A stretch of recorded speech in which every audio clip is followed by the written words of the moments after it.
बिस्मिल्लाहिर्रहमानिर्रहीम। हज़रत हुज़ैफ़ा फरमाते हैं कि एक सुबह मैंने नबी पाक अलैहिस्सलाम को देखा और मैं एक तरफ चला गया, यानी सिर्फ देखा और चला गया। फिर सूरज निकलते ही मैंने गुस्ल किया तो फिर हाजिर हुआ तो अल्लाह के नबी सल्लल्लाहु अलैहि वसल्लम की खिदमत में। तो अल्लाह के नबी सल्लल्लाहु अलैहि वसल्लम ने फरमाया कि मैंने तुझे देखा था तो फिर अलग होकर कहाँ चला गया था, यानी तूने मुझसे सलाम कलाम नहीं किया। मैंने अर्ज़ किया या रसूलुल्लाह सल्लल्लाहु अलैहि वसल्लम उस वक़्त मैं हालत जनाबत में था। तो अल्लाह के नबी सल्लल्लाहु अलैहि वसल्लम ने इरशाद फरमाया इन्नल मुस्लिमा ला यंजुसु, मुसलमान यानी मुमिन कभी जो है वो नापाक नहीं होता।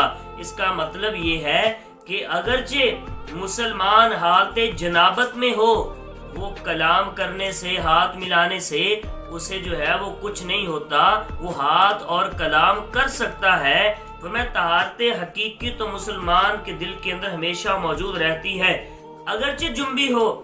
और जो तहारत हुक्मी है यानी जनाबत वगैरह उससे पाक होना वो मुलाकात से माने नहीं करती। इसलिए अगर हमारे ऊपर गुस्ल लाजिम हो जाए तो हम मस्जिद के अंदर नहीं जा सकते और नमाज वगैरह यानी इबादत ज़िक्र नहीं कर सकते, इसलिए कि हम हालत जनाबत में हैं। लेकिन जब हालत जनाबत में हो तब हम एक दूसरे से कलाम कर सकते हैं, मुसाफा कर सकते हैं, इसके अंदर कोई हर्ज नहीं है।